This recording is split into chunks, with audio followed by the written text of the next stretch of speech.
back once again to BigMouth Marketing Podcast.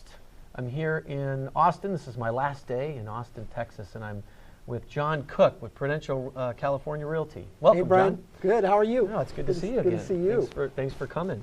Hey, I think you got some news to share. You're pretty pumped up about something great from this news. morning. We learned this morning at the Prudential Annual Convention here in Austin that our company, our Southern California company, was the number one company for 2009 in the Prudential network. So that's fantastic. Real proud about that achievement. That's good news. Now, it's more than that because it's like you're taking home all the Oscars. You had the best company, and then you got one more award. We had the best actor award also. That's perfect.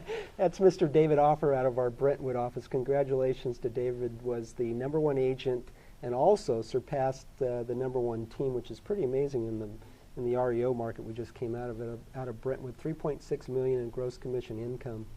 And what's even more amazing is that was 24 transactions. Wow. Yeah. Wow. That's incredible. Yeah.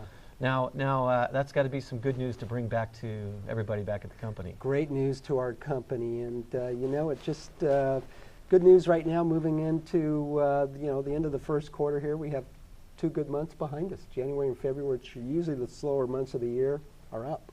So is that caught on with the agents back at the office? I've been talking to a lot of brokers here the last couple of days, and a few agents have come in, and I feel like the agents really need to kind of put the past, the bad market from the past behind. And are you getting that sense at your company?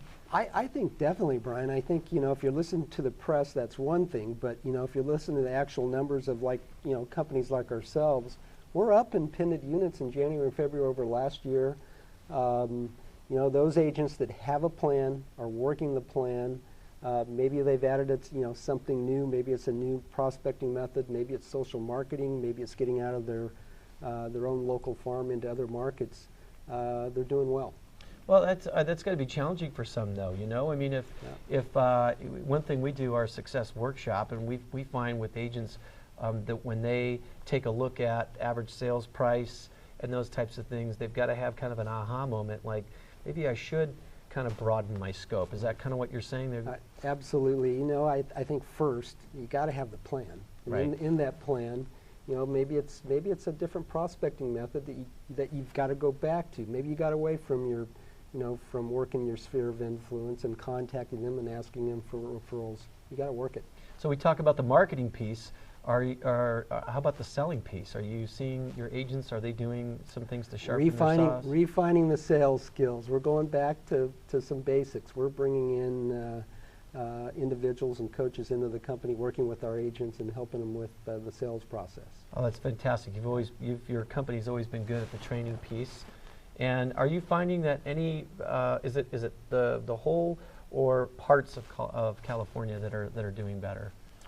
Well, I think, for the most part, the overall Southern California market, where our company footprint is doing pretty well. There's certain markets that have lagged, but they seem to be coming on a little bit here in the first part of the year, which is good news. Whether it be the lower end, which is, for most part, has been red hot in the distressed market with REOs and short sales, a shortage of inventory, but our high-end market's doing very well as well. So let's go back to that piece we were talking about. I think agents are still overwhelmed with the pace of change in technology and marketing tools. How do you keep them from, I don't know, getting dizzy with that?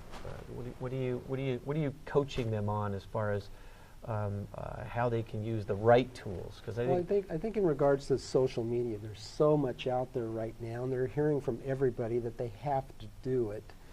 We want them to be educated, relevant in social media. In fact, we just brought a social media package to the company, to the individual agents. It's all about lead generation. If you're, and there's very few people that are using social media in that aspect, and that's what we're focused on. So yeah, it's a good place to be focused, and I think helping the agents understand what things will bring the greatest return, the most leads, right. the most valuable leads. Right. Well, I really appreciate you taking time to come sit down. And again, I'm tickled pink. That's exciting for you guys to be number one and to have the number one agent. So congratulations on that. Appreciate that. I hope that plays up well for you when you go back to the offices. Thanks, Brian. Well, thank you, and thank you for listening to our podcast today. To all of you out there, and don't forget to keep marketing.